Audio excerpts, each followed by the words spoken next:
Okay, Assalamualaikum warahmatullahi wabarakatuh.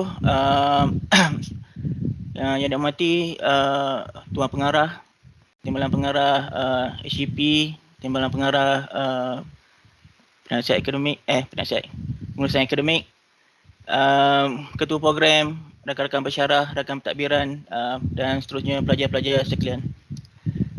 So hari ini kita akan share berkenaan dengan topik Home Studio Pro. Jadi untuk topik Home Studio Pro ni adalah berkenaan dengan setup untuk kita buat streaming ataupun kita nak buat konten YouTube ke ataupun apa-apa sajalah. So hari ni topik dia panjang sebenarnya dalam 1 jam, tapi saya dah pendekkan lah sebab ni topik ni untuk di-sharing dengan IKMA anjuran PKT nanti. So saya ambil sikit sajalah bahagian untuk sharing hari ini. So saya akan pergi kepada yang pertama sekali, topik-topik yang saya akan cover hari ini berkenaan dengan PC, dengan video dan lighting system, audio system dan sedikit editing software. So untuk workstation tu saya tak masukkan lah sebab nanti jadi panjang pula. Okay, so perkara pertama sekali untuk kita buat konten, okay, untuk buat konten YouTube ke ataupun untuk media sosial lah. Okay, untuk editing itu kita perlukan PC yang spek dia boleh tahan jugalah. Contohnya ni saya punya setup sistem saya. Ni saya guna dekat rumah saya lah.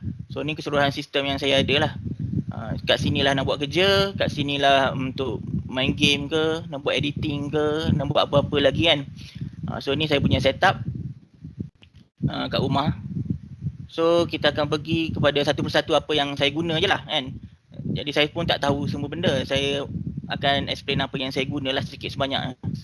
Okay. Okay, seterusnya perkara pertama yang paling penting sekali untuk setup home studio adalah kerusi ni. So mungkin kita ingat nak buat konten kita hanya fokus pada video dan juga audio saja kan. Tapi sebenarnya untuk buat satu konten tu kita perlukan masa yang agak lama untuk duduk kat situ. So untuk pemilihan kursi ni, sebenarnya orang ingat benda ni satu benda yang simple tau, kursi ni. Tapi sebenarnya kalau kita duduk pada satu workstation tu lebih daripada 4 jam sehari, nanti kita akan sakit belakang. Sakit belakang, lenguh pinggang, macam-macam akan datang. So untuk pemilihan kursi, setup yang bagus adalah saya dah buat 2 kat sini. So sebelah kanan ni kursi yang pertama dan kursi yang kedua lah saya guna. So untuk pilih kursi yang bagus adalah cari yang span dia tebal. Kalau anda perhatikan dekat sini, kalau yang sebelah kanan ni, yang biru, merah ni semua ni, kalau ini adalah standard design daripada China. Standard design daripada China, so brand apa-apa pun dia boleh tampal je kat sini brand apa-apa. So kita nampak bahagian tepi dia ni, span dia sebenarnya nipis. Sebenarnya nipis. Kalau kita sandar ni kita boleh rasa dia punya besi belakang tu. Tulang dia besi dia tu. So kena pilih kerusi yang tebal. Yang sebelah kiri ni yang saya letak contohnya brand-brand seperti Andasit, TT Racing, Thomas ni semua ni dia span dia tebal. Dan dia span tu dia bukan macam span basuh pinggan kan. Dia span dia auto memory tu. Maksud kita sandar tu dia ikut shape kita punya tulang belakang tu. Kena cari yang tebal. So macam mana kita nak perhatikan kerusi yang bagus tu, tengok bahagian sisi tepi ni. Bahagian sisi tepi ni, dia tebal ni. Ni semua tebal ni. So ni brand kalau anda seat ni 1000 lebih lah. Untuk biasa gamer ataupun streamer yang memang full time kerja dia streamer, memang dia akan pakai kerusi macam ni. Harga dia mungkin 1000 lebih ke atas. Sebab nak jaga tulang belakang tu. Okay, tu dari segi span. Dan juga bawah ni pun kena perhatikan juga. Kalau yang biasa standard design macam ni, satu dia guna span yang murah. Jadi bila kita duduk lama tu dia akan kemek. Dia takkan tebal balik lah. Tapi kalau kita perhatikan yang brand-brand yang mahal-mahal ni, kenapa dia mahal sebenarnya? Sebabnya span dia tu guna span yang boleh naik balik tu. Bila kita duduk naik balik macam tu. So ni setakat ni saya guna TT Racing ni. TT Racing ni dalam 599 lebih kurang macam tu lah. So agak berbeza lah kalau nak compare dengan sebelah kanan ni, 3 jenis ni. Ni harga dia dalam 200 lebih. kan, 200 lebih. Untuk budak-budak okey kot, tapi untuk orang tua saya pakai tak sampai setahun. Lepas tu macam-macam lah, sakit pinggang, sakit belakang. Lepas tu saya tukarlah kerusi lain. So perkara kedua tentang kerusi ni, kita kena perhatikan armrest dia ni. Kalau armrest yang contoh yang biru ni, armrest yang macam ni, dia ada 2 ball nut saja. Atas ni ball nut, yang bawah ni ball nut. So bila kita duduk lama tu, kita akan tongkat kita punya tangan kiri kanan. Kalau kita main game pun kita akan tongkat juga kan. Ataupun kita nak bangun daripada kursi ni, kita akan tongkat pada armrest ni. Kalau yang jenis macam ni, kalau anda perhatikan ni, tak kisahlah brand apa pun, yang jenis armrest macam ni, lama-lama tak sampai setahun akan terkopak ataupun longgar macam tu. So nak cari kursi game yang baik, kena cari yang armrest yang tegak macam ni. So walaupun dia nampak sebatang macam ni, dia besi padu. Jadi bila kita tongkat tu, dia kuat lagi. Satu lagi, dia armrest yang jenis macam ni, dia boleh naik turun. So kita punya siku ni sama level dengan meja kita. So kita pegang mouse tu, cantiklah ngam gitu. Ergonomik dia punya ni. Sebab tu dia buat boleh naik turun tu, dia punya armrest tu. Kalau yang ni tak boleh naik turun dah. Ini tak boleh naik turun.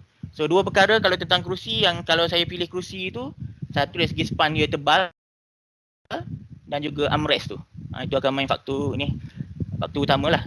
Daripada material pula, kalau yang ni, kalau yang biasa dan 200 lebih ni cepat koyak lah kan.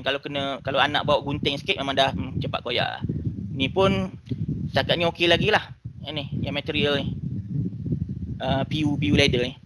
So siapa nak beli kerusi gaming untuk buat kerja lama 4 hingga 8 jam sehari, carilah brand-brand yang okey sikit lah. Saya boleh bagi cadangan, sekarang ni saya guna TT Racing lah. Cik Wan Shoot tadi yang baca tu surah Al-Mulk tadi pun dia guna TT Racing juga. Mungkin orang lain pun ada, Cik Nifida mungkin guna Thomas. Mungkin kat situlah beza dia. So kita jangan tengok harga sangat sebenarnya. Tengok untuk jangka masa lama lah. First yang saya pakai ni setahun lah dalam PKP 1.0 dulu. Macam-macam, datang sakit pinggang lah, apa benda lah, macam-macam lah. So bila pakai yang kursi yang tebal macam ni, alhamdulillah okey setakat ni. Tak adalah sakit-sakit belakang tu. Okey, itu kerusi. Benda yang paling penting lah bagi saya sebelum buat konten tu. Sebab kita nak buat konten tu lama nak mengedit tu. So next adalah berkenaan dengan PC. PC ataupun laptop. PC yang laptop, kalau kita nak buat editing atau nak buat konten apa semua benda ni, yang okey dalam harga 5K. Dalam harga 5K okey lah. Ataupun 3K lah, 3 hingga 5K lah, saya boleh bagi range macam tu. Ini desktop tau. Ini desktop. Kalau kita kata nak laptop, laptop memang dia akan naik harga lah kan. Harga dia mungkin akan boleh cecah 8K walaupun spek yang sama dengan desktop tadi. So kenapa kita tengok gamer, streamer kebanyakan pakai desktop, sebabnya boleh customize. Kita boleh customize. Kalau laptop susah sikit nak customize kan. So dari segi spek dia, saya bagi sepintas lalu lah setakat ni. Ni paling setakat ni yang saya guna lah. Prosesor Ryzen 5, saya guna AMD. Saya tak guna Intel. Dulu orang kata AMD ni cepat panas. So sekarang tak ada masalah. Sebab saya pakai liquid cooling. Liquid cooling tu maksudnya cecair tu kan. Cecair yang sejukkan prosesor tu. Lepas tu dari segi hard disk pula, kalau boleh lah, kalau ada bajet, pakailah hard disk yang jenis ni M2 NVMe ni. M2 NVMe yang sekeping ni macam ni. Dia sekeping macam RAM ni kan. Kalau compare dengan hard disk biasa dan juga hard disk SSD, M2 ni lagi cepat lah kan. Maksudnya kita nak buka software tu cepat, nak loading, nak on komputer tu cepat, dalam 10 saat lebih kurang macam tu je dah boleh on dah. Dia ni yang paling bagus lah, tapi harga dia mahal lah. So saya guna ni untuk sistem saja, untuk simpan Windows dan software. Saya pakai dalam 500GB lah untuk ni. So the rest, file-file lain, file editing semua saya pakai hard disk biasa je, dalam 5TB kat situ. Okay, untuk RAM, kalau nak beli laptop ataupun PC ni, cuba pastikan RAM tu paling kurang dalam 16GB sebenarnya. Orang kata kalau nak buat editing ni, at least kena 16GB okey lah. Tapi kalau setakat nak buat kerja-kerja office, Microsoft Word, PowerPoint tu 8GB pun dah okey lah. Tapi untuk buat kerja editing, kena dalam 16GB. Minimum orang kata macam tu. Dari segi graphic card, sebenarnya ni benda yang paling mahal dalam PC sekarang ni. So saya guna pun baru GTX 1070. So sekarang ni GTX 3070 dah ada lah. Tapi grafik card tu saja pun boleh cecah mungkin 3-4 ribu ataupun boleh tinggi lagi lah grafik card tu. Tapi untuk editing perlukan grafik card yang agak tinggi lah. Dan yang penting sekali untuk streaming atau buat konten, at least 2 monitor. Sebab tu saya letak 2 monitor kat sini. Dan 2 monitor ni satu melentang, satu menegak. Kalau orang streamer dia kat tepi dia ni diguna untuk baca, untuk komen. Kita orang komen dekat Facebook ke apa kan, dia senang nak baca sebab tu dia letak dalam keadaan menegak macam tu. Okay. Dan kalau untuk gamer pula, pastikan monitor tu ada G-Sync. G-Sync ni maksudnya dia compatible dengan graphic card tu. Beza dia kelancaran image tu lah masa main game lah. Untuk gamer lah. Gamer dengan streamer dua benda berlainan tau. Kalau gamer ni dia kadang-kadang main game dekat PC saja. Kalau streamer ni kadang-kadang dia, kebanyakan streamer dekat luar sana dia main kat phone sebenarnya game. PC ni dia guna untuk streamkan dia punya image pada phone tu. Okay, itu ada serba sedikit berkenaan dengan PC lah. Kalau dari segi harga, dalam 3 hingga 5K untuk starting point. Untuk buat main game dan juga editing lah. Okay, dari segi video system equipment. Kamera lah senang cerita kamera. Yang biasa, ni saya ambil secara general lah. Dari segi untuk orang vlogger, untuk buat konten video, untuk streamer. So biasanya streamer akan pakai Logitech C922 ni. Harga dia dalam 400.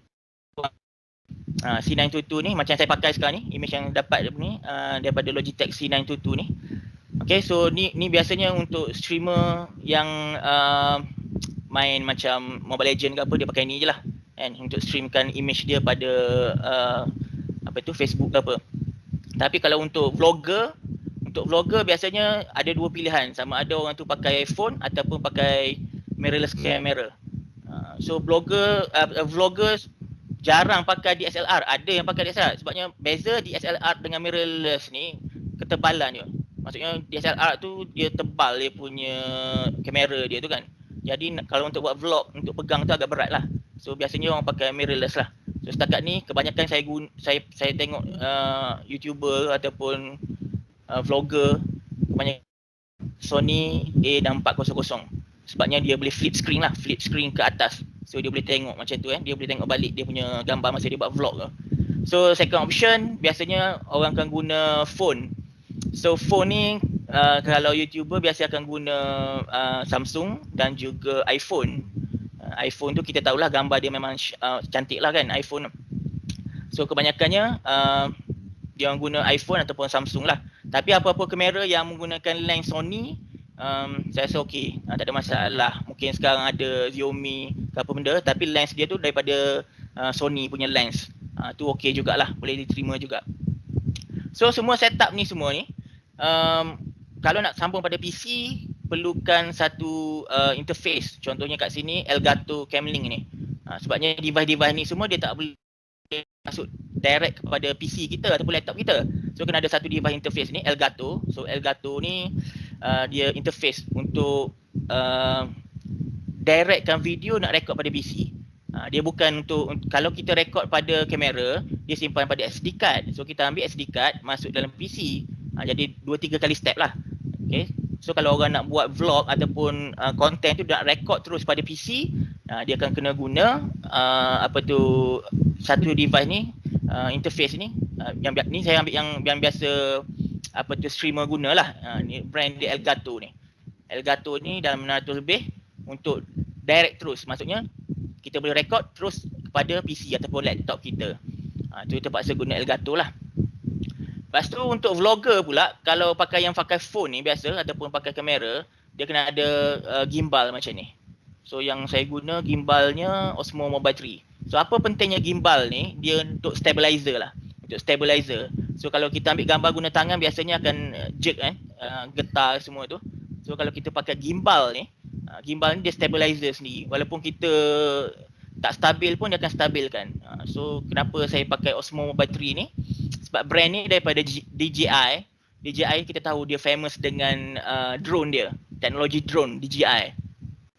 So bila dia buat drone tu, stabilization tu mesti tinggi lah accuracy dia.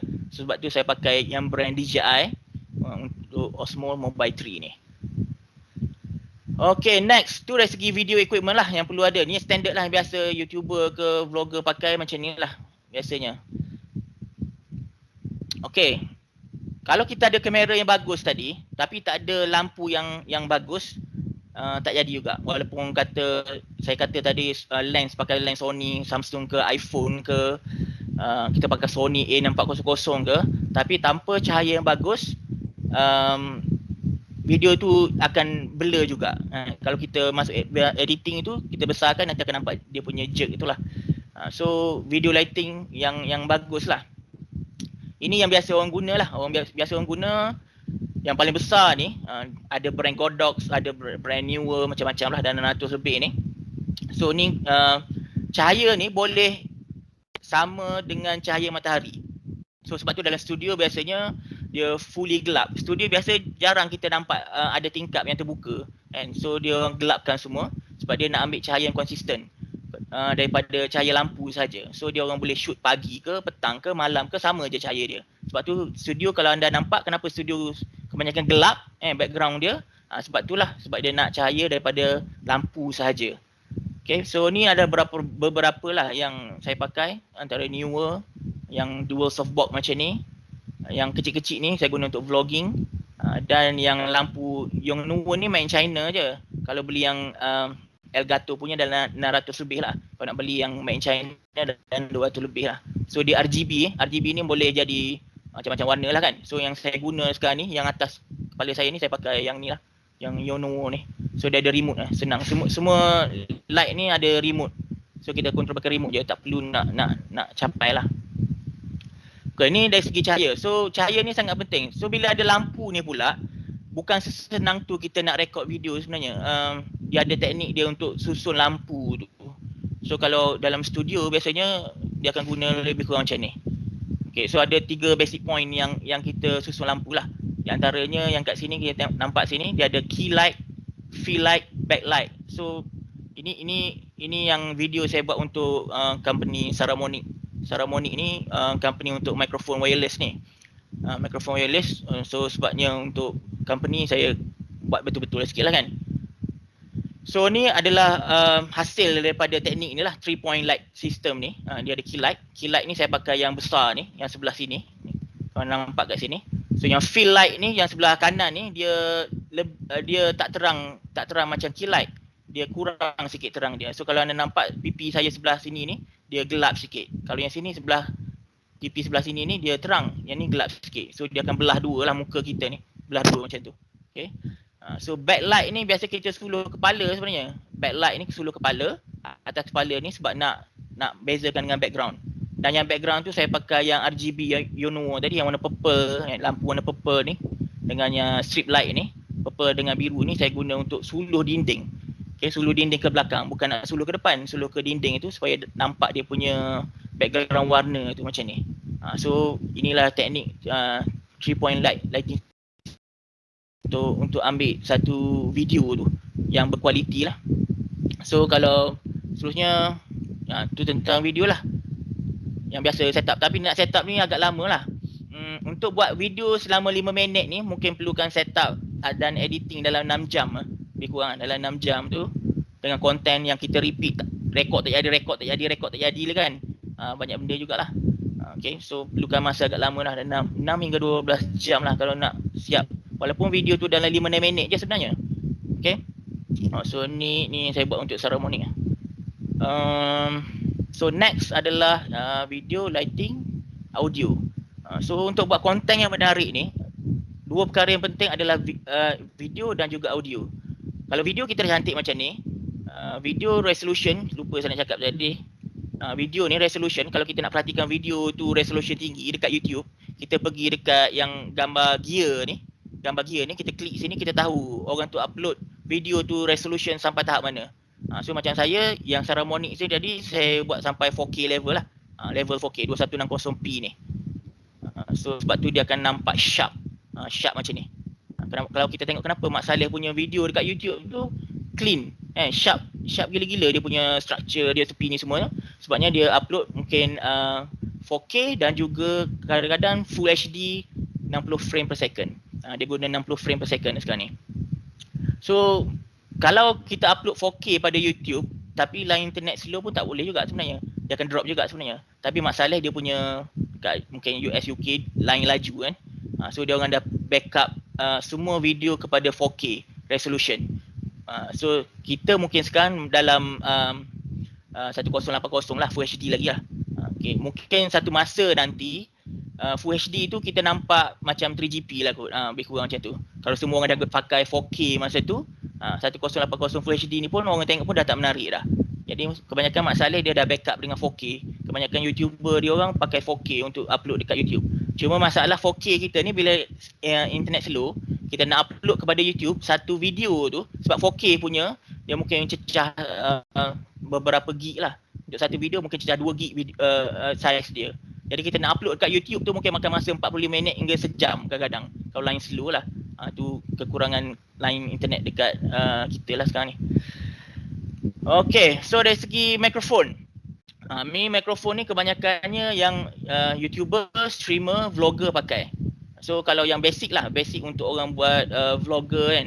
Contohnya kita boleh pakai yang Boya Lavalier ni yang clip kat sini. Itu dalam RM35 saja. Sound dia tak berapa tebal sangat lah kalau compare dengan Boya Shotgun ni. Ni saya rasa Cik Wan Syuk pakai tadi kan, masa baca Al-Mulk ni kan. Ni Cik Wan Syuk pakai Boya Shotgun ni, saya rasa. Boya Shotgun ni lagi tebal dia punya quality sound dia berbanding dengan yang Lavalier ni lah. Ni apa yang saya test lah. Kalau untuk streamer pula, kebanyakannya dia orang tak pakai macam ni. Dia orang pakai yang macam saya pakai sekarang ni lah. Yang pakai saya pakai headphone yang dah ada mikrofon ni. Sama ada wireless mungkin dalam 500 lebih lah. Tapi kalau yang wired punya mungkin dalam RM85 boleh lah. Tengok macam tu lah, tengok brand juga. So optional kalau nak lagi cantik suara, nak lagi tebal suara tu, mikrofon made in China yang BM800 ni, model ni boleh dipertimbangkan lah. So satu complete full set dia tu dalam RM90 je, 90 hingga 100 lebih lah macam tu. Tapi kalau orang nak rekod suara yang betul-betul sedap kan, crunchy, bolehlah cuba BM800 ni. So kat sini saya akan pakai, kalau ada saya nampak ni. Ni kurang macam tu lah. So saya sangkut dekat sini kan. Tengok konten jugalah. Kalau untuk streamer pakai headphone ni pun dah cukup dah. Tapi kalau nak buat konten guna macam ni okey. Lepas tu kalau kita nak buat vlog ni saya kata yang Saramonic yang saya buat video tadi. Saramonic ni dia mikrofon wireless kan. Dalam dua channel tu dalam 800.5. So kalau kita nak buat vlog biasa guna yang ni lah sebab kita boleh clip kat sini sebab dia wireless. Okay, lepas tu kita cucuklah pada kamera ataupun pada phone. Ni kebanyakan brand yang YouTuber gunalah saya nampak Saramonic. Lepas tu ada Komika, ada lagi beberapa brand lagi lah. Tapi saya tak sebut lah macam brand-brand high end seperti Rode kan, RODE Rode. Tu memang high end betul lah, harga dia pun memang high end lah. Ni saya cakap yang sederhana lah, sederhana. So semenjak ni kita nampak streamer banyak guna mikrofon kat sini. Kalau nampak ni yang gantung ni, Shure MV7 ni. Dalam sebulan ni saya nampak kebanyakan streamer pakai mikrofon ni. Ada dua sebab. Mungkin sebabnya dapat sponsor daripada Shure. Mungkin streamer-streamer yang ramai follower ni, Shure sponsor. Sebab saya nampak serentak contohnya dalam 10 streamer pakai brand yang sama, Shure ni sekarang ni. Mungkin dia orang dapat sponsor ataupun dia orang beli sendiri, tak pastilah kan. Tapi nampaknya bertukar secara serentak. Mungkin Shure bagi sponsor lah kot. Streamer biasanya guna yang ni HyperX. HyperX pun dalam 500 lebih lah.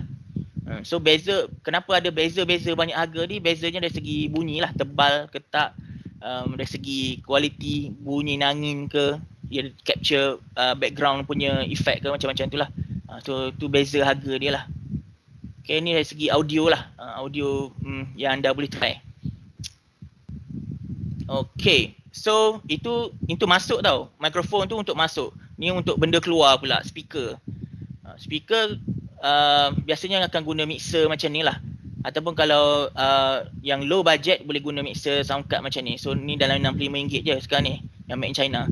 So semua audio tadi akan pergi ke satu mixer ni, dan akan pakai speaker, monitor speaker.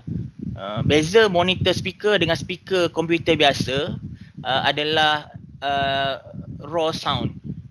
Raw sound tu maksudnya apa tu, muzik ataupun suara ke, kalau kita pakai monitor speaker ni kita boleh dengar punya. Kalau musician ramai-ramai main muzik tu, kalau seorang tu salah kita boleh dengar terus. Macam itulah monitor speaker. Dia beza dengan komputer PC yang speaker biasa, Altec Lansing ke apa benda tu lain sikit. So ni kalau nak pakai brand ni Presonus, 2 biji ni dalam 1350 lah, lebih kurang harga dia. So ada brand-brand lain lagi, KRK dan semua lebih kurang macam tu lah harga dia. Kata pada watt speaker tu lah. Saiz lagi besar lagi mahal lah. So ni effect processor ni semua ni pakailah untuk processing apa-apa. Cuma kalau guna ada sistem macam ni, macam-macam kita boleh cleankan audio lah. Antara yang paling pelik yang saya pernah proses audio tu audio untuk kes mahkamah. Ada kes mahkamah tu, dia audio tu mungkin dia rakam secara senyap-senyap, curi-curi, dan audio tu tak berapa cantik lah, tak clear. So nak clearkan sound daripada audio tu, kita boleh guna macam-macam effect lah, processor termasuk dalam software semua. Kita boleh clean. Kes mahkamah yang saya dapat tu untuk kes perceraian lah. Tu kebetulan rare case, rare. Saya tak pernah dapat lagi yang nak clean audio untuk mahkamah tu. Sekali je dapat. Itu kebetulan ke macam mana? Sebabnya bila tanya-tanya siapa tu, dia bekas pelajar ke KTM Ledang lah. Mungkin ada ahli keluarga dia ada kes mahkamah ke apa. Tapi saya tak tanya detail lah kan. So saya tolong cleankan audio dia tu lah untuk jadikan bukti mahkamah tu. So next, dari segi software. Okay, ni last lah. Saya tak pergi detail lah software. Untuk video kebanyakannya orang akan guna paling senang kita boleh guna dekat PC tu Filmora 9. Dan kalau siapa nak advance buat editing advance, boleh guna Premiere Pro lah. Contohnya macam team siapa tu, Rahim and the gang tu yang biasa edit video kan, student tu. Rahim biasa guna apa Rahim? Premiere kan. So dia orang guna Premiere sebabnya Premiere ni dia banyak option lah untuk tukar picture profile, nak nampak macam movie lah, macam tu lah lebih kurang. Untuk image pula biasa kita akan guna Adobe Photoshop dan Lightroom. Dan untuk music semua kita akan pakai biasanya Catwalk, Cubase dan Pro Tools. Untuk streamer banyak pakai OBS lah ataupun Streamlabs. Apa beza OBS dengan Streamlabs ni? OBS ni boleh je kita nak stream macam biasa. Cuma yang Streamlabs ni dia banyak template lah. Template bila orang tekan like, ting keluar kan. Bila orang bagi starting dia keluar, macam-macam boleh set up lah. OBS pun boleh keluar macam tu juga. Streamer guna dua ni. Okay, so itu sajalah sharing saya hari ini untuk home studio, sedikit sebanyak. Kalau ada soalan bolehlah nak tanya. Okay, so ini the last slide. Okay, dah habis. Sekian, terima kasih kerana sudi mendengar sharing untuk Home Studio Lab Pro ni. Saya pass balik kepada pengurusi majlis. Mungkin kita boleh buka apa-apa Q&A dulu yang sesi dengan Cik Nia Fizul tadi. Kalau ada sebarang Q&A kita buka dalam 10 minit. Tadi saya dengar ada yang nak bertanya, silakan. Cik Nik. Assalamualaikum.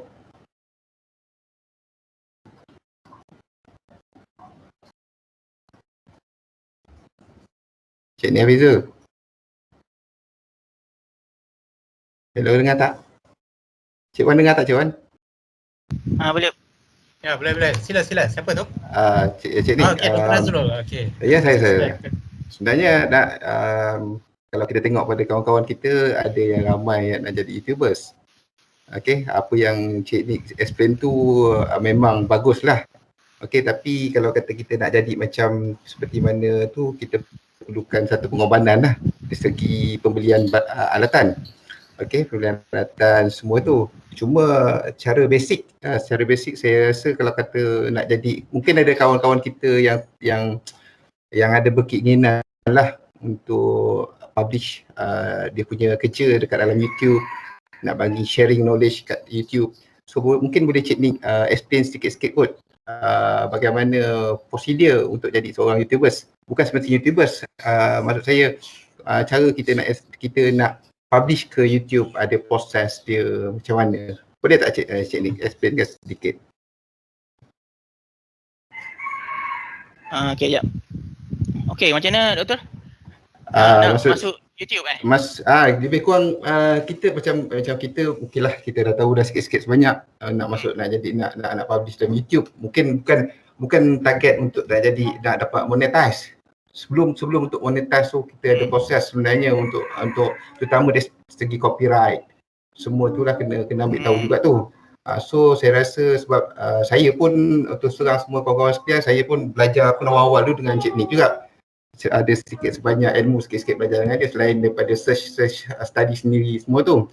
So mungkin Cik Nick boleh explainkan sikit kot proses yang paling basic lah. Selain kalau kata tak mampu nak beli barang-barang tu semua, kita masih lagi boleh lagi untuk publishkan kita punya content kita kat YouTube. So mungkin Cik Nick boleh explain sikit kot. Faham maksud saya Cik Nick? Maksudnya lebih pada low cost lah ni kan? Low cost. Ya, lebih kurang macam low cost lah kan? Kita in term of kalau kita cuma menggunakan kita punya handphone kita sendiri sajalah, dengan kata lain. Dan tak ada bajet nak beli mahal kan. Gunakan phone kita sendiri saja. Itu saja. Okay, so untuk soalan Dr. Nazrul tadi, kalau yang paling low cost sekali, kalau kita nak buat content, kita perlu ada telefon saja. Satu telefon yang okey lah sikit lah dari segi kamera dari segi kamera dia. Dan kalau boleh investigate dekat mikrofon. Contohnya mikrofon yang Cik Wan Syuk guna tadi, yang Boya tu, itu pun dah memadai kan. Harga dia dalam berapa ringgit, RM50 je. Sebabnya kalau kita ambil gambar daripada telefon terus, audio dia tu memang akan hilang tau. Biasa macam tu. So kena investigate dekat audio lah. Audio tu. Kalau kita nak bercakap lah, kalau konten kita melibatkan bercakap, so better ada mikrofon yang okey sikit. So saya suggest yang Boya tadi. Boya yang bulu-bulu tadi, yang banyak bulu-bulu tu kan. Tu sebab tu dia boleh filterkan dia punya surrounding tu. Tu agak beza lah kalau siapa-siapa yang try Cik Wan Syuk guna tu, yang dia tu bulu-bulu depan Cik Wan Syuk tu. Itu Boya tu. So invest dekat mikrofon sikit. Dari segi gambar kita guna ni je, kita guna phone saja. Janji kamera kita tu kena lens yang bagus jugalah kan. Tapi last saya tengok yang konten Cik Rashid buat hari tu, ada Cik Rashid buat satu konten yang untuk digitalization dia, sharing konten dia tu, dia guna telefon Redmi tak silap saya. Redmi saya rasa. Kamera itu pun bagus walaupun Redmi, tapi lens dia tu bagus. Mungkin lens Sony ke apa. Dari segi gambar okey dah. Cuma dari segi audio kena invest juga sikit. Kena invest sikit. Cari mikrofon yang okey sikit.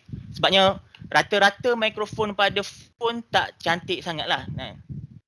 Kalau guna mic earphone, okey. Kalau guna mic earphone, mic earphone macam saya ni, boleh. Tapi kalau nak buat konten depan PC macam ni, boleh gunalah mikrofon kat sini. Dia pun cantik juga sebab dia dekat kan. Tapi kalau untuk buat vlog, contohnya macam Cik Rashid, dia sharing konten itu dia bancuh simen kan. Takkan dia nak bancuh simen nak pakai headphone macam ni kan.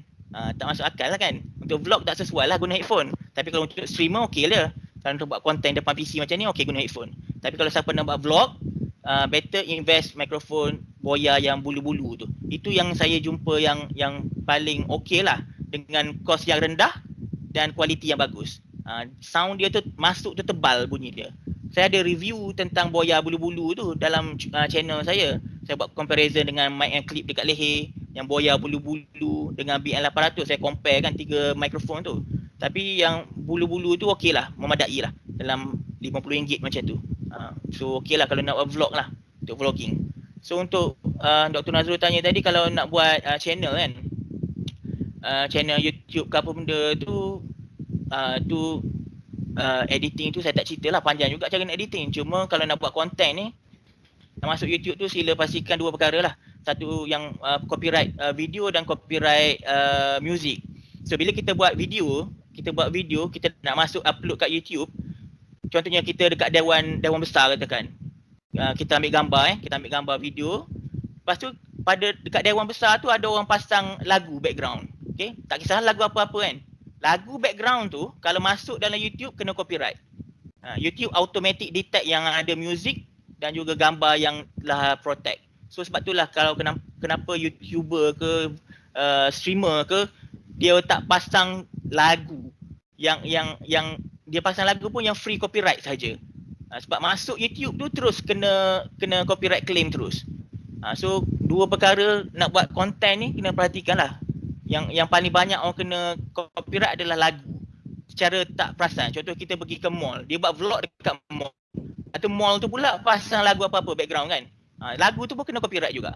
Walaupun bukan kita yang pasang. Okay? So tu nak buat konten dekat YouTube tu kena banyaklah dia punya rules dia lah.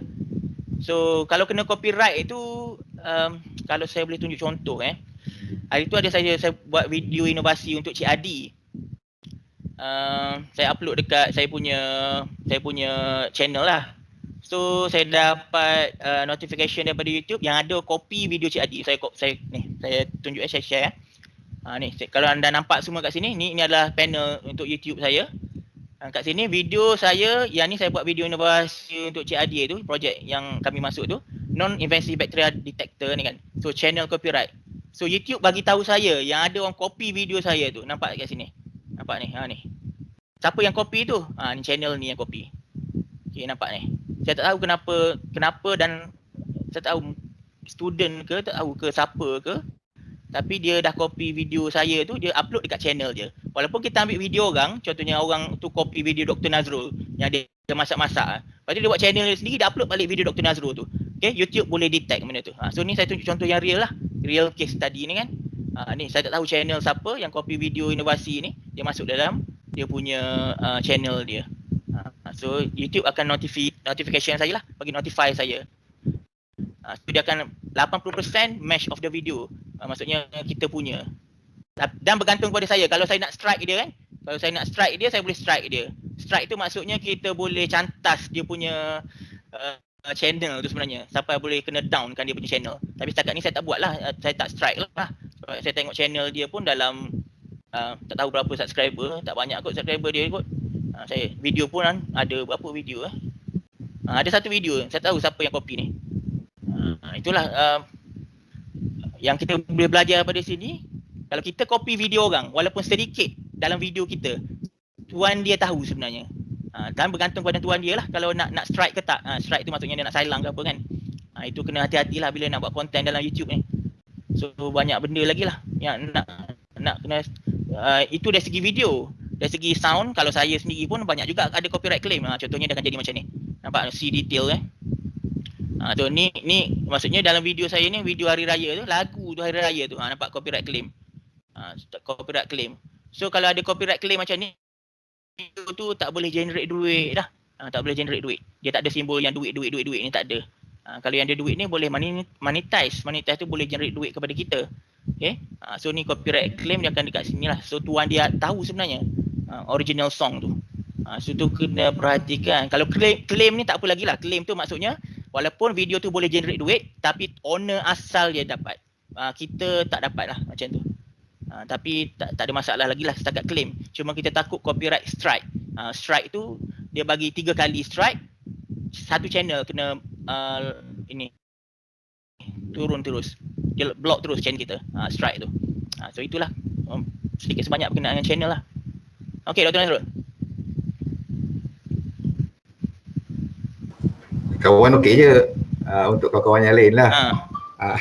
Setakat ni untuk yang strike ni memang agak bahaya lah. Kalau kata kita kalau kena 3 memang kita punya kira kita tutup lah YouTube kita dengan kata lain kalau kena strike tu. Lain untuk kalau kata kita macam copyright kita boleh discuss lagi sama dengan owner yang asal.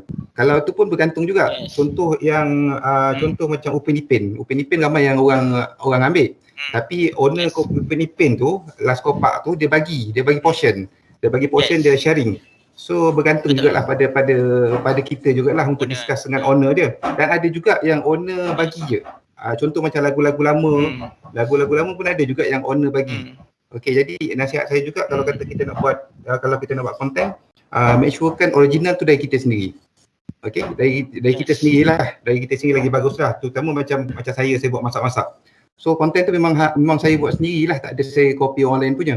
So tak ada masalah. Itulah. Terima kasih banyak-banyak Encik ni. Okey.